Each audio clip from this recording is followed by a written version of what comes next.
Olá, caros amigos, caros telespectadores, estamos iniciando mais um programa Janela Aberta aqui pela nossa TV Nazaré. E o programa de hoje vai dar espaço ao movimento, ao caminho, na verdade, neocatecumenal. Já me falaram aqui que não é para dizer movimento, é caminho neocatecumenal, que há muito tempo, na verdade, eu gostaria de ter feito esse programa do caminho neocatecumenal, porque é uma comunidade que vive nas paróquias, há várias pessoas na Arquidiocese de Belém, no mundo, mas também aqui na Arquidiocese de Belém, que vivem essa espiritualidade do caminho neocatecumenal, e nós nunca tivemos a oportunidade de conhecer e de aprofundar a vida destas pessoas e do próprio caminho neocatecumenal. E hoje a gente está aqui recebendo nos estúdios um casal, um missionário, que vive toda esta espiritualidade, que conhece profundamente o caminho neocatecumenal, que é o Mauro Ferreira e a Angélica Ferreira, a quem a gente agradece nesta noite de estarem aqui nos nossos estúdios. Boa noite, Mauro, seja bem-vindo ao Janela Aberta.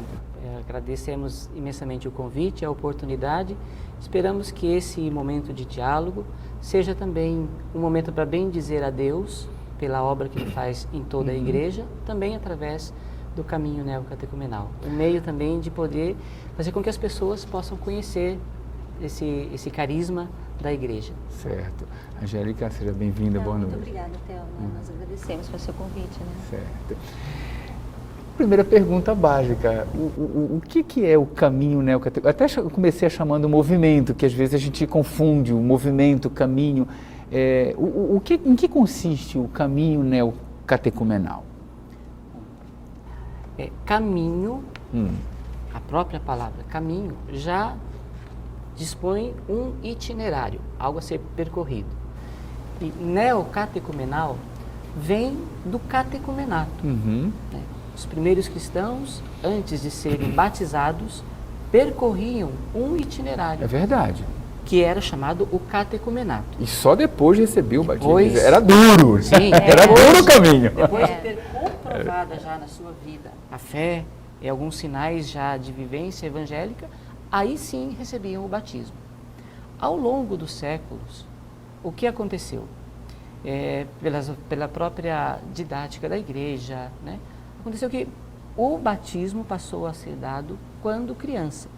E nos inícios do cristianismo, era natural que os pais, mesmo a criança já tendo recebido o batismo quando criança, fossem transmitindo a fé que eles tinham. Com o decorrer dos anos, essa passagem da fé ficou muito defasada, ao ponto que nos tempos atuais, quando uma criança vai receber a plenitude do batismo, já quando criança, ela recebe, claro, toda a graça do sacramento, porém, ela não tem mais aquela retaguarda dos pais e padrinhos com uma fé autêntica. Então, o que o caminho neocatecumenal se propôs a fazer? Redescobrir o batismo. Né? O Papa João Paulo II, numa audiência com os iniciadores do caminho, ele foi consultado sobre justamente esta situação. Porque o caminho neocatecumenal é um itinerário de fé pós-batismal, ele dizia. E o Papa dizia, olha, o importante é que se faça uma catequese para aprofundar o batismo.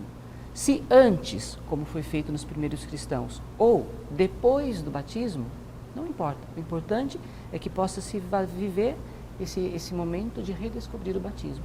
E então o caminho neocatecumenal nas paróquias se dispõe a fazer essa experiência de resgatar a vivência profunda do batismo, a graça que é viver. O caminho, Angélica? Quem foi o fundador? Como é que foi um pouco a história deste caminho? O caminho iniciou com o espanhol Kiko Arguello, né, na favela de Palomeiras Altas, em Madrid.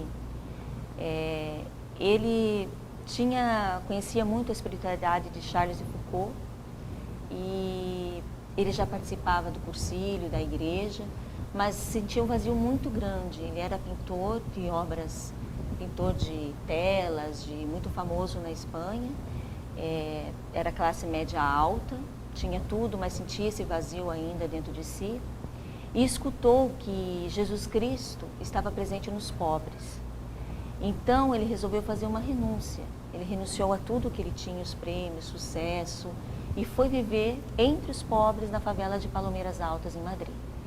E lá ele começou a descobrir a Cristo, entre os pobres, entre aqueles que eram abandonados, rejeitados, porque ele começou a fazer a experiência da palavra no meio da favela, da palavra de Deus.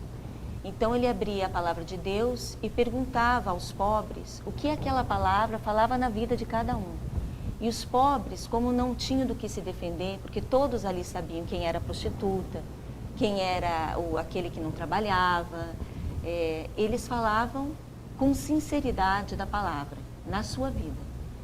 E aí foi um bispo, porque houve um problema social dentro da favela. Sim. Um bispo foi resolver esse problema social e encontrou Kiko entre os pobres, numa experiência de comunidade, que essa experiência de comunidade que ele não imaginava, que ali estariam os pobres diante da palavra de Deus, colocando a sua vida, rezando, né?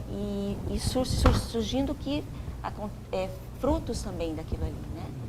E foi que o bispo se interessou em fazer com que se trouxesse para dentro da igreja esta experiência. E essa experiência nasceu junto ao Concílio Vaticano II, na época em que o Concílio Vaticano II estava se iniciando. Então 62, isso. Por ali. Então, aí esse bispo falou, olha, nós na igreja estamos vivendo essa experiência de querer fazer uma renovação teológica, litúrgica, e aquilo que nós estamos teoricamente elaborando, que a igreja está falando, vocês estão vivendo essa experiência nesta comunidade. E foi aí que se iniciou, dentro da igreja, esta comunidade do caminho. E a intuição do Kiko foi comunitária? Quer dizer, o caminho tem um aspecto comunitário? Primeiro, o Kiko, ele teve um profundo um sentimento de uma crise existencial muito grande. Certo. Por isso, ele ouviu um dia a homilia do Papa João XXIII, dizendo que a renovação da igreja viria através dos pobres. Ouvindo isso, ele intuiu, como a Angélica falou, abdicou de toda a fama, o dinheiro que tinha, e se a igreja vai renovar através dos pobres, eu quero estar no meio dos pobres junto com eles. Começou essa experiência que a Angélica falou. E junto com Kiko Arguello, como co-iniciador do caminho, existe uma outra também senhora chamada Carmen Hernández. Carmen Hernández. Isso, também espanhola. Ela vinha de uma experiência de vivência num instituto religioso. E ela estava buscando alguns missionários já preparados para enviar para uma missão na Índia e também aqui na Bolívia. Ela ouviu falar dessa experiência que esse rapaz estava fazendo, né? Porque já se tornou um pouco conhecido ali. Então ela pensou, vou falar com ele, e ele tem uma comunidade, né? E vou propor para eles se querem partir comigo como missionários. A visão que ela tinha de comunidade era pessoas preparadas, estudiosas. Quando ela abriu o barraco, porque eles moravam num barraco, certo. Abriu aquele barraco e viu aquelas pessoas, ela levou um susto. Ela disse, mas você chama isso de comunidade? Porque quem vive nas favelas são aqueles marginalizados da sociedade. Mas quando eles começaram a rezar, ela disse que ela sentiu até uma vergonha, porque eles rezavam com tal intensidade de vida que ela ficou impressionada e começou a perguntar o que estava acontecendo. E ela tinha uma formação teológica, litúrgica, muito, muito grande, porque viveu muito tempo também em Israel, né? Então, começaram a conversar e ali o Espírito Santo se deu, né? Começou uma síntese querigmática, catequética, e Deus uniu os dois, né? São solteiros os dois, mas a viver esse espírito de comunidade. E o caminho neocatecumenal não foi uma ideia pré-concebida, não sentaram os dois, vamos fazer isso. Não, a partir dessa vivência de comunidade, à luz da palavra sobretudo, o que eles faziam com os pobres ali? Pegava a escritura, abriam a palavra e perguntavam para essas pessoas que estavam ali, que não eram pessoas que tinham uma vivência de igreja, nada. O que essa palavra fala para você na tua vida? E era impressionante as respostas.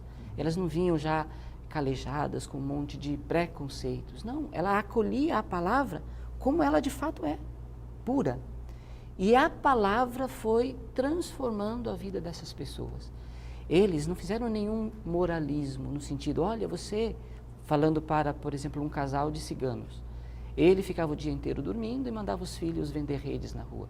Ele nunca chegou para esse senhor e falou, olha, você precisa ter vergonha na cara, não vá você ficar dormindo e mandando os filhos trabalhar. Você tem que trabalhar, botar os filhos na escola. Não foi um moralismo que mudou a vida dessas pessoas, mas o contato com a Escritura. Porque eles começaram a se sentir amados por Deus através da palavra. E quando uma pessoa é amada, o seu coração também se transforma e ela começa a amar também o seu filho. Já começa a colocar o filho numa escola, procurar o melhor para o filho, não o seu próprio bem-querer. Então, essa vivência, aos poucos, foi tomando uma forma que eles não imaginavam que seria. Então, a palavra e depois com o advento da igreja acolhendo. Quando a Angélica falava desse bispo, Dom Casimiro Morcílio, que acolheu esses irmãos e falou assim, olha, isso é algo impressionante.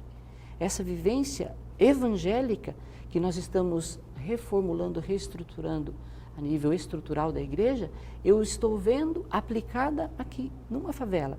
Então, quero acolher vocês. E pegou esses irmãos e os colocou dentro de uma experiência também estrutural de paróquia.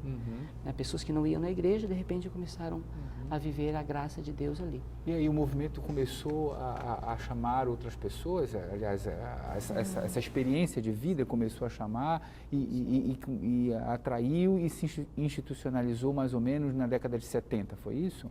Foi talvez um pouquinho mais tarde, mais tarde, como uma institucionalização foi um pouco mais tarde. Porque depois dessa experiência, Kiko ele foi convidado a fazer essa mesma experiência em Roma. Então, depois de Madrid, ele e Carmen foram para Roma. E em Roma aconteceu a mesma história.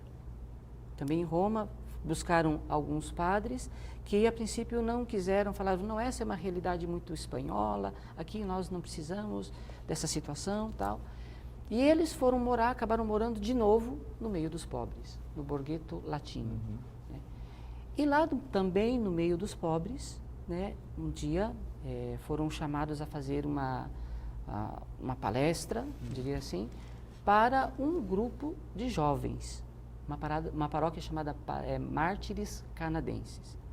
Claro que os ideais desses jovens eram outros, um ideal juvenil, até revolucionário.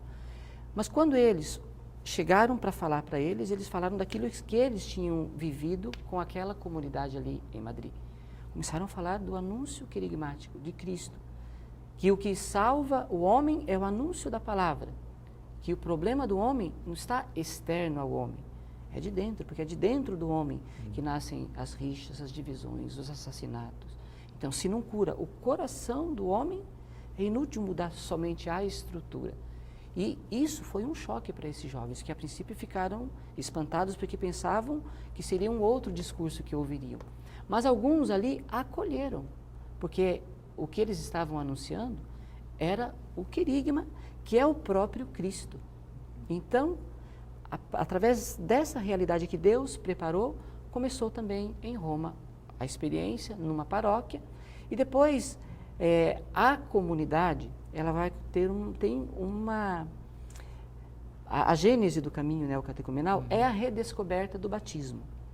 E o batismo, quando o recebemos, tem vários ritos, da inscrição do nome, aquele diálogo que se faz, depois, antigamente tinha também o rito do sal, né, a entrega do credo, a renúncia a Satanás, a entrega do Pai Nosso. Então, o caminho neocatecumenal, o que ele faz? Ele pega o batismo e nós vamos revivendo por etapas cada um dos ritos que fazemos no batismo. Não é um caminho rápido, porque a vivência cristã, ela deve ser vivida com uma certa tranquilidade, né? Vamos desenvolvendo, não é simplesmente fazer uma coisa técnica no sentido de fazer um curso e pronto. Não, é a vivência. Então, o itinerário neocatecumenal é um pouco longo. Kiko, no início, ele pensava em fazer isso em 7, 8 anos. Mas na prática, porque essas pessoas que vêm de fora da igreja, elas vêm muito feridas, com muitos pecados, muitos já sem esperança até do amor de Deus. Então, às vezes, esse processo demora um pouco mais. Aí, vivendo essa experiência em Madrid, vivendo essa experiência em Roma, Angélica, ele começou a pensar em estruturar isso que eu queria saber. Como é que chegou, por exemplo, a ele dizendo assim, por exemplo, a proposta ficaria melhor se a gente trabalhasse dessa forma, até chegar nos moldes de hoje. Na verdade, Kiko nunca teve intenção de nada. A intenção dele era experimentar a Cristo, né? Por esse vazio existencial, essa crise que ele passava. Na verdade, foi o Espírito Santo que foi conduzindo tudo, e através desses bispos, desses padres que olharam que já havia esse espírito nessas comunidades, aí eles foram vendo, através também da teologia da igreja, porque foram analisando, fazendo essas etapas, porque sempre teve acompanhamento da igreja, né?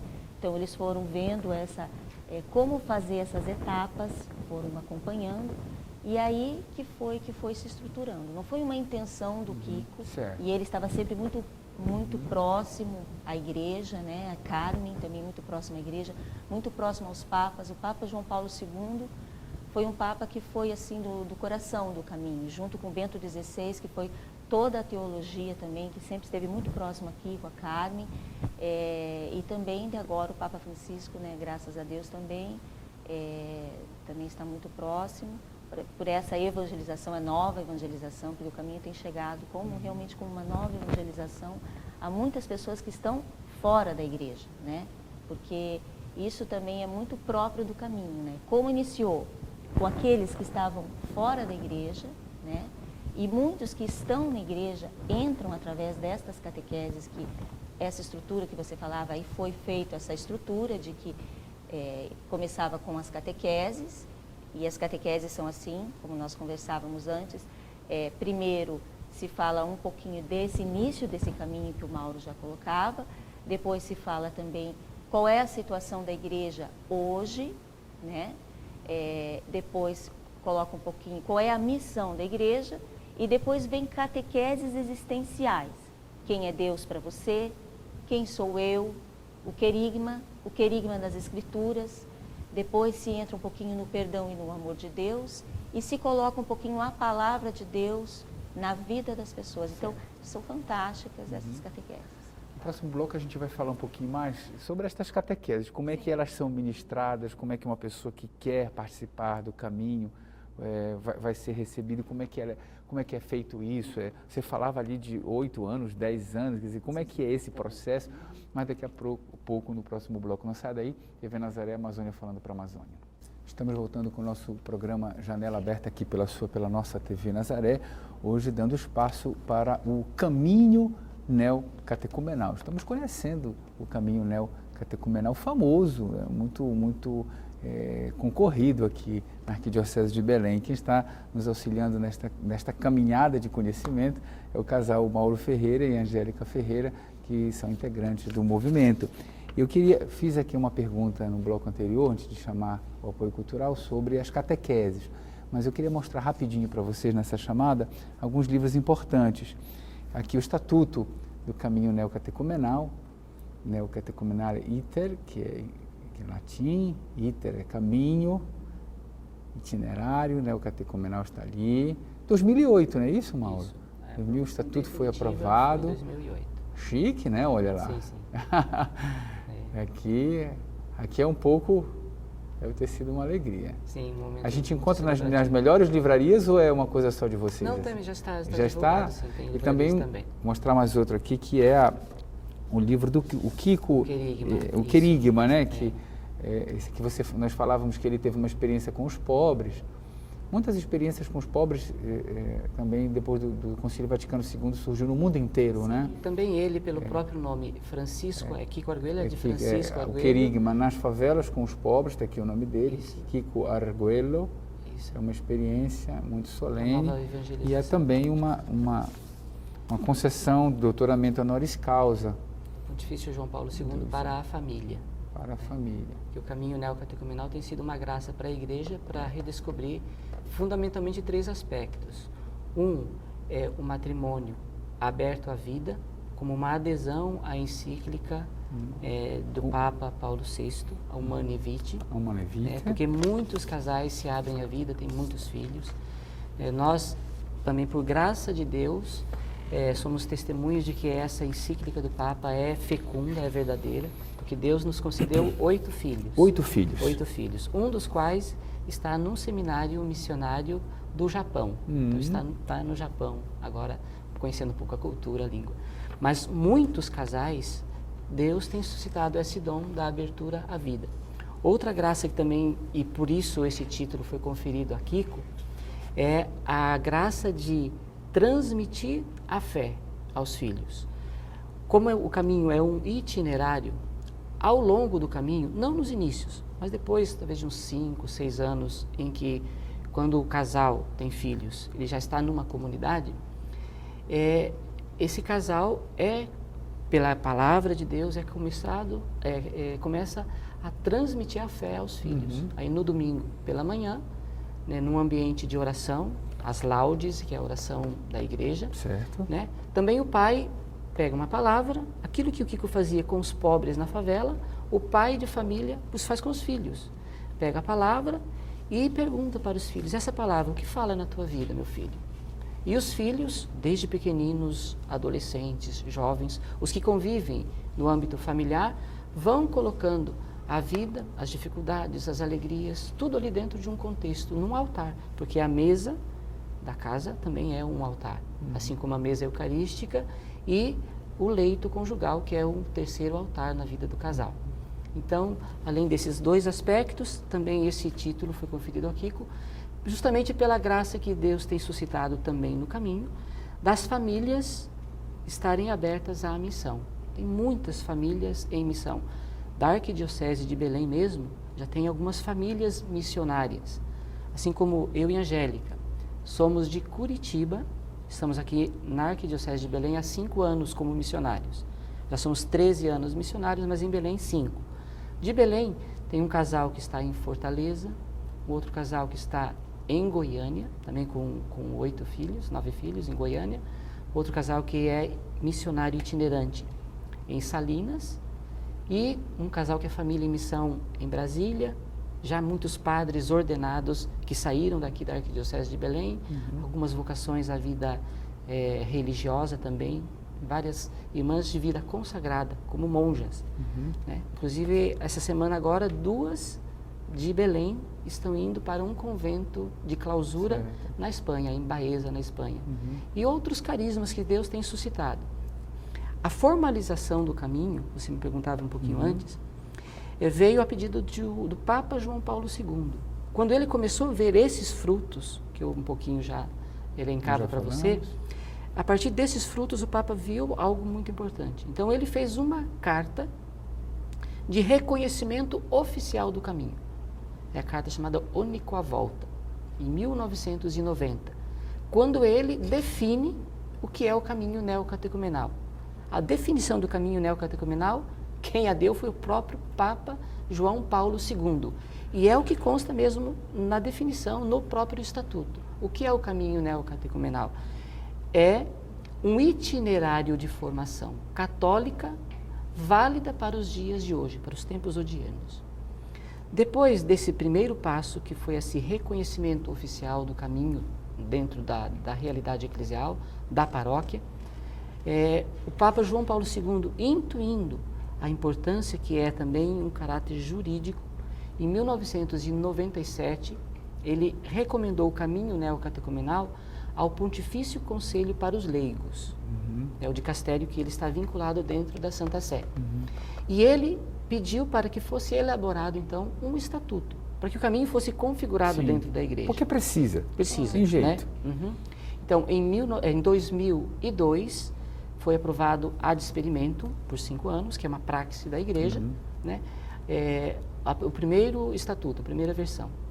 As mudanças foram muito pouquíssimas, mínimas, Até que em 2008, a solenidade de Pentecostes de 2008, foi feita a assinatura do decreto oficial do caminho neocatecumenal. Aí que é o que a gente mostrou. Que você mostrou, isso. Mas assim, de uma forma assim prática, as pessoas estão nos assistindo, poxa, eu fiquei assim encantado, eu quero participar. Como é que funciona essa questão de conhecer e de viver a prática do caminho neocatecumenal? Como é que funciona? Eu quero entrar, e aí, Angélica, vai lá. Você perguntava das catequeses. Das catequeses. Após as catequeses, há uma convivência, nós chamamos como um retiro, que é uma convivência de formação onde nasce essa comunidade. Não, mas essas catequeses, por exemplo, como é que ela funciona na Ela paróquia, funciona todo com os sábado? anúncios dentro, sempre o caminho se dá numa paróquia. Porque o caminho é um catecumenato, pós-batismal, como o Mauro falava no início. Mas na paróquia não há já uma catequese? Não há catequese paroquial? Catequese Qual é a para as diferença? crianças, catequese talvez às vezes há uma formação para os adultos, bíblica qual é a para os adultos. diferença? A diferença é que está nascendo uma pequena comunidade. E essa comunidade vai caminhar junta durante todos esses itinerários de formação cristã, vivendo esse catecumenato em ritos, que são ritos que se referem ao batismo. Essa comunidade, após o nascimento dela, viverá toda semana, escutará a palavra de Deus e poderá ressoar essa palavra na sua vida, falando do que a palavra falou na sua vida. Essa comunidade também viverá, pela graça de Deus, a Eucaristia em comunidade, então é uma Eucaristia mais íntima. É uma comunidade. Isso, é uma comunidade de pessoas heterogêneas. Pode participar quem quiser. Casados, solteiros, jovens, muitos estão chegando hoje já com casamentos já em situação de segunda união, pessoas que divorciadas, viúvas, muitos jovens aqui, especialmente aqui no Pará também, muitos jovens se aproximam do caminho, né? O caminho tem essa também, por causa também das jornadas mundiais, né? Que depois podemos falar, né? Também tem sido assim um foco muito grande, porque os jovens sempre têm essa busca, essa angústia, radical, né? E tudo. E isso, o caminho tem chegado muito nos jovens. Então, essa comunidade vai vivendo a palavra, a Eucaristia, que é onde se baseia a comunidade, né? E também a comunidade, porque uma vez ao mês, essa comunidade tem uma convivência de um dia no domingo, onde pode rezar, experimentar a palavra e colocar a sua experiência do mês. Então, essa comunidade, na verdade, é uma comunidade, vamos dizer assim, que fica todos esses anos juntos e vão se criando um amor. Uns pelos outros. E vivendo a palavra de Deus, se vivem como nessas pequenas comunidades cristãs, do início do cristianismo, como as comunidades primitivas viviam. E existe algum tipo, assim, por exemplo, de objetivo, por exemplo, nesse mês nós vamos viver a palavra, alguma coisa do Evangelho, o perdão, vamos viver a partir... como alguns carismas, alguns carismas já tem ou não? Não. Ou vocês têm... Tem algum catecismo específico? Não sei me expressar bem, que eu não conheço. Vocês têm algum livro específico do caminho ou não? Dentro do próprio itinerário, a cada etapa existe uma modalidade diferente, uma abordagem diferente, um tema diferente. Nos inícios, quando as pessoas estão entrando na comunidade... Zerado, né? Porque, de fato, muitas pessoas vêm de fora, né? O que nós utilizamos como subsídio fundamental? A palavra, a Bíblia. Então, cada celebração da palavra, quando ela é feita, ela é preparada previamente por uma equipe. Então, nós convidamos a todos os irmãos a levarem a Bíblia. É comovedor, é impressionante quando nós vamos iniciar os irmãos a começar uma comunidade, muitos nunca tinham pego a Bíblia. Aí você fala assim, olha, a primeira leitura vai ser do livro do Gênesis, capítulo 5, versículo 22. O quê? Ela não sabe o que é, onde que está. E nós deixamos eles, não, você procura, está aqui. Pega aquele livrão, procura aí. A gente vai ensinando. Então, eles vão começando a ter um contato com a Escritura. Nos inícios, claro que não vamos falar palavras de temas muito dogmáticos, não. Pegamos algumas palavras básicas, pegamos aquele vocabulário de teologia bíblica do Leon Dufour. Então lá tem uma palavra, pão. E dentro da Escritura tem muitos textos que falam da palavra pão. Então a gente vai lendo ali. Ao longo do itinerário, depois, por exemplo, de uma primeira etapa que esses irmãos vivem, é o redescobrimento do primeiro escrutínio batismal. ali, esses irmãos que depois de viverem 3, 4 anos, celebrando pequenas palavras que constam na Escritura, então eles vão começando a se adequar. É como que uma mãe ensinando o filho a falar. Sim. Ele começa com aquelas palavras básicas, papai, mamãe, água. Também, quando começam a pegar pequenas palavras da Escritura e aplicam na vida. Depois de um tempo já de familiaridade com a Escritura, começam a ver já os grandes temas da história da salvação. Já o Êxodo, a história de Abraão, né? Até culminar com o Concílio Vaticano II. Aí já é um pouco mais formal. Depois, ao longo desse itinerário, vários outros aspectos são vivenciados. Os salmos, pois a igreja entrega num determinado tempo, os irmãos começam a rezar todos os dias as laudes pela manhã, com um tempo de oração silenciosa. Depois tem o tempo em que os irmãos recebem o credo, né, e vão estudar sistematicamente todos os artigos da fé. Depois o Pai Nosso, até renovar as promessas do batismo, que esta celebração sempre culmina numa celebração da Vigília da Páscoa, celebrada na Catedral com o Bispo. Aqui em Belém, os irmãos das comunidades mais antigas estão já se preparando para essa etapa final da redescoberta do batismo. Na etapa final há uma celebração com o bispo? Isso, sempre, Aí depois dessa etapa final, o que acontece? Você continua no movimento, é isso? Aí, no sim, carisma. o que acontece? Como itinerário, ele finaliza. Certo. Né? Mas é assim, quando uma pessoa se prepara para formar-se em medicina, ela estuda, recebe o diploma. E agora? Ela não precisa mais estudar. Compete agora a ela exercer a profissão. A vida cristã também é assim. O caminho neocatecumenal como itinerário, ele finaliza numa noite de vigília da Páscoa solene. Né? Mas a comunidade cristã continua, porque ela viveu durante todo esse tempo para receber o Espírito da graça de Deus, para viver como filho de Deus numa comunidade. Então, depois de viver 30 anos em comunidade para redescobrir o batismo, finalizado esse itinerário, é claro que esses irmãos vão continuar, mas não mais como um itinerário, já não vão precisar mais de alguém que os conduza, porque sempre nesse itinerário tem um catequista. Nós então, como catequistas aqui, vamos conduzindo essas etapas. E à medida que uma comunidade vai amadurecendo, também dentro dela vão surgindo carismas. Então, não somos nós aqui que levamos à frente a evangelização na Arquidiocese de Belém. São 17 paróquias. Então, nós somos catequistas a nível regional, mas cada paróquia já também vai tendo seus catequistas na própria comunidade que já ministram catequeses e acompanham as comunidades já na paróquia, comunidades locais. Quer dizer, que o caminho é um percurso que é oferecido à pessoa para a sua conversão, para o seu processo de fé, para o seu processo de conhecimento, que elas devem se submeter a isso como uma experiência e que isso depois é um serviço para a igreja. Podemos dizer isso? É exatamente isso. Com uma ressalva que eu gostaria de fazer, porque muitas pessoas pensam e até fazem até um comentário que o caminho é algo muito rigoroso, muito austero. E eu vou dizer para você já ouvi gente dizer, o pessoal do caminho é muito radical, vive uma vida muito ascética, muito assim, né? Santa, assim, no sentido de viver muito rigorosa. Claro, talvez. eu diria que seria... Que é isso? Nós vivemos uma proximidade por causa desse itinerário. Tem uma celebração da palavra no meio da semana. No meio da semana? No meio da semana tem uma semana da palavra. Ao sábado, por concessão da Santa Sé, que consta também no Estatuto, o caminho neocatecumenal, ele pode celebrar uma Eucaristia, né? Celebra a Eucaristia dominical, sempre no sábado à noite. Então tem a palavra na quarta-feira. Na quarta-feira. Ou quarta ou terça, de acordo com que é conduzida geralmente por vocês. Eles mesmos, a própria comunidade que vive essa experiência.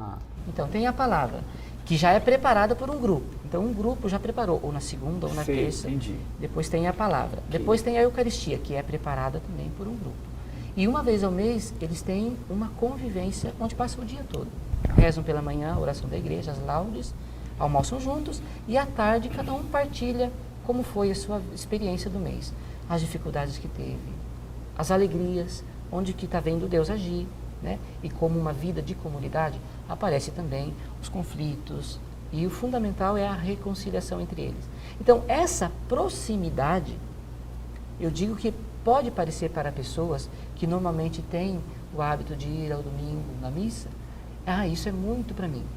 Mas é justamente o contrário que eu quero dizer. Essa proximidade com Cristo, à luz da palavra e na comunidade, longe de ser algo rigoroso, taxativo, é algo que é extremamente dignificante, porque te dá uma dignidade, primeiro, de pessoa humana e de filho de Deus. Então, eu me sinto bem estando com os irmãos da comunidade. Não é um esforço, um rigorismo. Sim. Porque se você for pegar a própria palavra, o Evangelho, é radical. Não tem como conciliar, né? O próprio Jesus Cristo falou, olha, não podeis servir a Deus e ao dinheiro, ao mundo e a igreja. Não tem como andar com os pés em 2 cavalos, né? Então, essa radicalidade é nesse sentido. A proximidade com Cristo, mas tem reconstruído muito as famílias, a vida. Mauro e Angélica, pelo que vocês também estão falando, estruturar um caminho exige também, a impressão que me dá, que haja pessoas que possam acompanhar. Não sei, vocês têm, assim, por exemplo, diretor espiritual? Porque as pessoas precisam também conversar com alguém, um caminho espiritual, a necessidade. Como é que vocês lidam com isso, no sentido de acompanhar as pessoas que estão fazendo o caminho? No próximo bloco a gente fala sobre isso, tá bom? Não saia daí, TV Nazaré Amazônia falando para a Amazônia.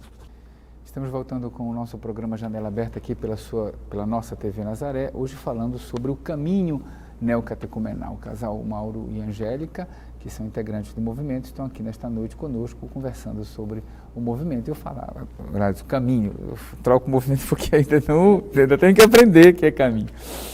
É porque a gente fala tanto de movimento e caminho. Perguntava no bloco anterior sobre o acompanhamento, né? Quer dizer, porque vocês, tudo bem, fazem a formação, mas aí vocês têm 30, 40 pessoas, essas pessoas precisam de diretor espiritual, de confessor. Como é que vocês vão lidar com isso? Então, dentro do próprio itinerário, existem, além das celebrações normalmente feitas, tem alguns momentos de formação mais forte, mais intensa, sobretudo no início do ano. Nós chamamos de convivência, o que normalmente se diz de um retiro. Normalmente começa numa quinta-feira à noite, sexta-feira, o sábado e culmina com o domingo.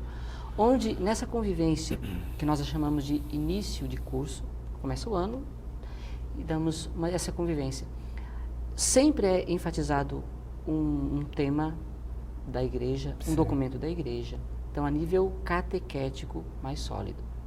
Depois, essa figura do diretor espiritual na comunidade, ela vai ter um aprofundamento depois na sua vivência pessoal, esses problemas que você falava que sempre aparecem, um pouquinho mais para frente, mas não como uma figura do diretor espiritual, porque quando ela percebe na vivência de comunidade e coloca a sua vida, a própria comunidade vai já ajudando a essa pessoa.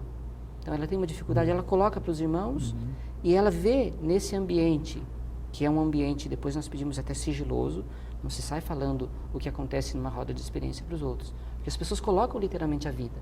E ela vê que a própria palavra vai ajudando. Depois desse processo, né, existe também os escrutínios individuais. Também os catequistas têm um acompanhamento. O catequista tem um acompanhamento. E na equipe, normalmente, sempre tem um padre. Por exemplo, nós estamos aqui não só o casal. Tem uma equipe que eu chamo um padre, é o padre Laerte, e um seminarista, que é da Arquidiocese de Brasília, atualmente conosco, que é o Rafael. Então, nós, como equipe, fazemos esses escrutínios individuais. E em situações muito específicas... Que atendem as pessoas, é isso? Isso. Cada um é ouvido individualmente, ao longo desse itinerário. Mas de Belém toda? Não. Cada equipe de catequistas com seus catecúmenos, nós chamamos, com as suas comunidades. Nós, por exemplo, levamos à frente aqui 21 comunidades. As outras comunidades têm também os seus catequistas. E seus padres já. também. Também nesses escrutínios, normalmente tem um padre que as acompanha.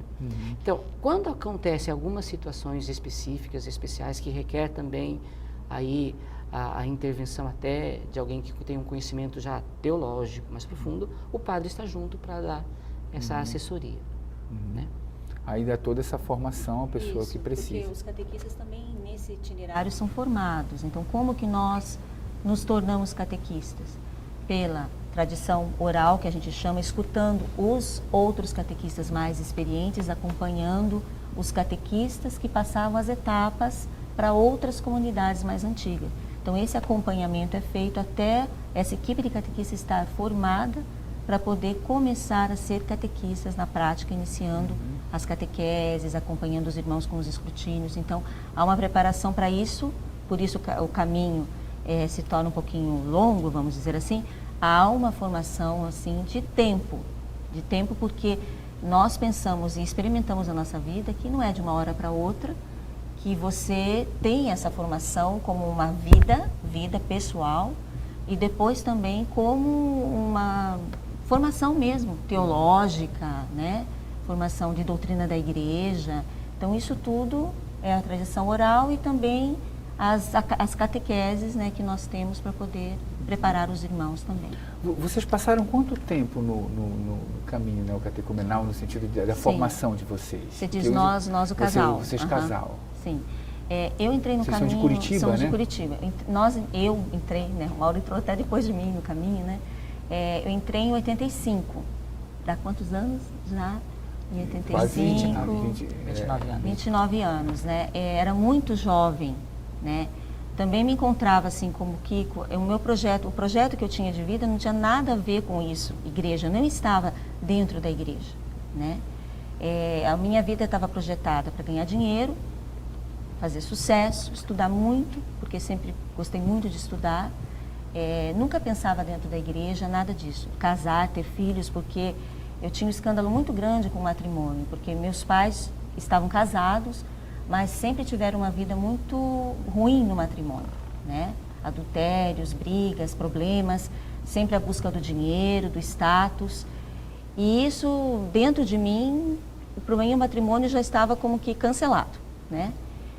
E entrando no caminho com o anúncio, escutei esse anúncio, a convite de um padre em Curitiba, escutei o anúncio, e esse anúncio chegou no coração.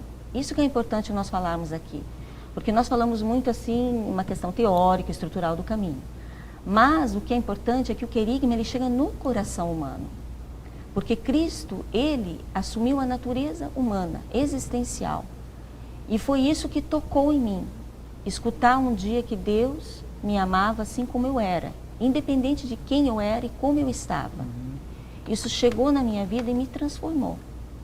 Poder saber que alguém, pessoa, me amava e existia de fato, que Cristo estava vivo e ressuscitado. Esse anúncio chegou, porque a fé vem através da pregação. E nós experimentamos muito fortemente isso, que realmente a fé se dá através da escuta da pregação e da palavra. Então, isso foi me transformando na minha juventude. Foi aí que nós nos encontramos, depois ele entrou na comunidade e começamos a namorar e casamos, tudo fazendo esse itinerário. O itinerário. Foi o itinerário neocatecumenal. Isso. E como é que essas catequeses impactaram vocês? Foi assim, foi um choque, foi uma mudança de vida? Pode contar a tua experiência. Como é que foi? Eu vou dizer a minha experiência que eu, na época, eu tinha 17 para 18 anos. Eu vivia de uma experiência de seminário. Eu fui um tempo seminarista no seminário menor, entrei com 15 anos, mas não tinha bem definido o que era uma vocação. Eu me projetava no seminário. Depois que eu fui descobrir que a vocação presbiteral é outra coisa totalmente diferente daquilo que eu imaginava. Por isso Deus me deu depois o discernimento. Olha, para padre você de jeito nenhum. Você quer ser. E o presbítero é aquele que serve. Então você, para padre, não pode ser. Então eu estava no auge do meu eu intelectual, tirava as melhores notas, era o melhor, eu achava. E olhava os outros de cima para baixo. Quando eu escutei as catequeses, o querigma, o impacto foi tão grande que eu comecei a perceber que Cristo era o contrário do que eu estava vivendo. Ele não se engrandecia, ele se diminuía. Ele, sendo Deus, se fez homem. E sendo homem, morreu na cruz para me salvar. E aí, Deus me deu a graça de acolher isso como uma mudança profunda na minha história e na minha vida. Comecei a entrar, como a Angélica falava, na minha comunidade, né? Que já vivemos já todos esses anos, e a nossa comunidade já finalizou esse itinerário. né, neocatecumenal. Renovamos as promessas batismais lá em Curitiba, há 3 anos atrás. E essa comunidade composta por gente heterogênea, viúvas, tinha muitas viúvas. Então, essa comunidade foi a minha salvação, digo, porque eles me ajudaram a sair da órbita que eu estava, que eu não era essa pessoa, eu era uma pessoa totalmente diferente, cheia de pecados. Eu não aceitava o meu pai, por exemplo, que tinha uma história de alcoolismo. Eu tinha vergonha do meu pai. Como eu posso dizer que sou cristão se eu não aceito a história que eu tenho? Então, ao longo do caminho neocatecumenal, eu pude me reconciliar com meu pai, pedir perdão para ele dos julgamentos, de tudo isso, e poder, depois ele já faleceu, e poder ter uma reconciliação profunda, maravilhosa, assim como a Angélica falava dos pais dela, né? São da mesma comunidade nossa, inclusive. Sim. Então, é um transformar profundo da vida, da existência, né?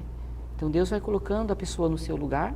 E quem sou eu? Eu sou um pecador, um pobre pecador. Hoje, eu não falo isso só de boca, porque eu estou falando aqui hoje para você, sabendo da minha realidade. Se Deus hoje tira a mão da minha cabeça, pois olha, e isso nós dá fazemos agradecimento a Deus, a igreja, que entrou na nossa vida através do caminho, né? Salvou a nossa vida, né?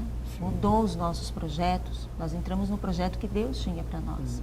Então, isso nos deu um agradecimento de coração e nos fez, ao longo desses anos, colocar a nossa vida e da nossa família à disposição para a missão. Porque também no caminho surge isso, esse agradecimento e essa disponibilidade à missão. Muitas pessoas sentem esse chamado, às vezes individualmente ou com a família. E é por isso que hoje estamos aqui para servir a Arquidiocese de Belém. Vocês já estão em missão há quanto tempo? Há 13 anos.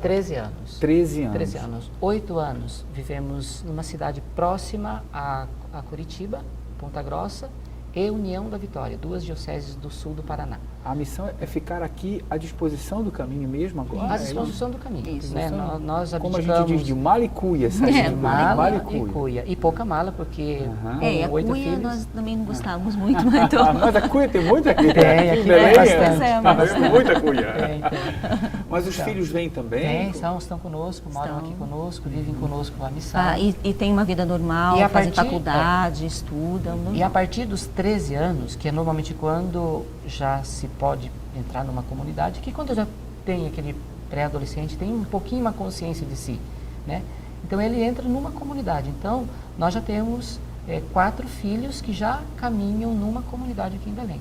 Os nossos filhos, pela proximidade de onde moramos, caminham numa comunidade aqui da paróquia Basílica de Nazaré, que foi a primeira paróquia que acolheu o caminho neocatecumenal na Arquidiocese de Belém. Isso foi em 1981. Em 1980 vieram para cá 2 missionários para anunciar para os padres um pouquinho a experiência de vida, né, fazer um anúncio também de Cristo e falar da possibilidade do caminho neocatecumenal. Chegaram uma noite tarde da noite aqui na Praça da Basílica e já estava tudo fechado, dormiram na praça. Na manhã seguinte, eles acordaram e o padre, imagina, já estava ali há 2, 3 dias dormindo na rua. Já estava até fedendo. Ele se apresenta diante da Basílica, e estava lá o padre Luciano Brambila. E ele se apresenta como padre. Olha, te manda um grande abraço. Isso, exatamente. Brambila, que já esteve aqui, o santo, um grande abraço. Então, mas como você é padre? Sim, eu sou padre. Mas como padre? Como você é um padre? Ele fala bem assim, né? Que horas são? Mas como um padre não ter nem relógio? Você é padre mesmo? Sim, padre, eu tinha relógio. Nós viemos para cá sem nada, como o Evangelho, né? Sem nada, sem bolsa, nem dinheiro. Viemos para anunciar o amor de Cristo. E só estamos com o dinheiro para passagem de volta e mais nada. E o dinheiro que eu não tinha dinheiro, eu peguei o relógio para um pobre que me pediu, eu dei para ele. Isso tocou no coração do padre Luciano. Então vem aqui, deu café para eles celebraram a Eucaristia, eles puderam fazer uma pequena exposição do que é o caminho neocatecumenal, e o padre Luciano, olha, eu quero essa experiência aqui na paróquia da Basílica. E ficou marcado então, para o ano, né, em 1981, começaram as primeiras catequeses aqui na Arquidiocese de Belém. O padre Luciano Brambila acompanhou, hoje, inclusive, ele já na sua idade avançada, é padrinho. Não, padrinho não. É um irmão da primeira comunidade e caminha assiduamente. É um irmão que caminha junto. Não, de coração. E como é que está estruturado aqui, já que o nosso tempo também já está correndo, estruturado na Arquidiocese de Belém o caminho? Como é que funciona, Mauro? Hoje, então, são em 17 paróquias. Certo. 9 paróquias de Belém, 7 paróquias em Ananindeua e uma paróquia em Marituba. Então, são já 65 comunidades que fazem esse itinerário. Nós normalmente calculamos uma média de 30 pessoas em cada comunidade. Algumas têm um pouquinho mais, outras um pouquinho menos pessoas em cada comunidade. Então, poderíamos dizer que seriam quase que 2.000 irmãos fazendo o itinerário neocatecumenal, sem contar os filhos. À medida que os filhos vão crescendo, vão entrando também numa outra comunidade. Para nós é uma alegria indescritível, porque quando nós viemos aqui, já viemos sabendo que a graça de Deus toca de modo especial essa terra, porque é uma terra de missão. Pessoas que vêm com muitos sofrimentos, muitos mesmo, e nós acompanhando os escrutínios, a história de cada um desses nossos catecúmenos individualmente, nós contemplamos o inferno em que estavam, como o querigma, o poder de Cristo transforma a pessoa, dá dignidade para a pessoa, devolve a alegria. Muitíssimos casais se reconciliaram. A nossa alegria também de ver quantos jovens estão se aproximando e discernindo a vocação, tanto presbiteral, a vida consagrada, mas também a vocação ao matrimônio. Jovens, sábado agora mesmo acompanhamos um matrimônio que descobriu a graça e o sacramento do matrimônio, a vocação, na Jornada Mundial em Madrid. Se conheceram lá em Madrid, eram de Belém, um de Belém e outro de Ananindeua, fomos juntos para Madrid, lá se encontraram, começaram um namoro santo, na castidade, porque é ajudado pela comunidade, a comunidade ajuda nas suas tentações, dificuldades, eles colocam, a comunidade ajuda. Então vê como Deus vai ajudando também aos jovens a redescobrir a vida, a ter uma dignidade frente ao trabalho, à vida social e tudo mais. Então para nós é comovedor tocar a graça de Deus que se dá aqui nas paróquias. Certo. E agora que se alguém estiver nos assistindo e lá do interior e quiser essa experiência, como faz para entrar em contato com vocês? Telefone, vocês têm algum telefone em contato, por favor? Então, o caminho neocatecumenal, o responsável pelo caminho neocatecumenal na arquidiocese é o bispo, sempre. O caminho está sempre vinculado ao bispo. Depois, se numa paróquia já tem uma comunidade, você pressupõe que o pároco já ouviu uma exposição do caminho, já disse, olha, eu quero a comunidade aqui. Se é uma paróquia que ainda não tem o caminho, a primeira coisa que fazemos é expor o caminho para o padre, para que ele tenha consciência do que é, e a partir daí começamos então o itinerário de formação cristã. Então, nas paróquias que já têm o caminho, que são 17, não tem como elencar todas, mas se tem alguém que está assistindo e não sabe se na paróquia tem ou não tem, pode nos procurar. Meu telefone é 8071 2999. Repita, por favor. 8071 2999. DDD de Belém. De Belém, sim, Belém. Certo. Aí a pessoa também, qualquer outra dúvida, isso, estamos ela pode abertos ligar para o seu telefone. Aí, indicamos uma paróquia onde queira caminhar também. Com certeza, o seu telefone vai tocar bastante, as pessoas vão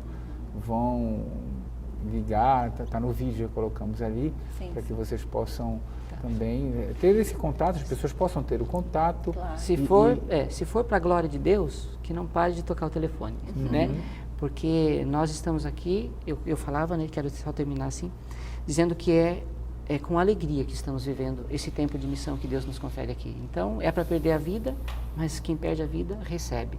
E nós, no matrimônio, somos testemunhas que estamos recebendo de Deus a vida. Muito bem, eu queria agradecer ao casal, obrigada. a presença de vocês aqui na Janela Aberta.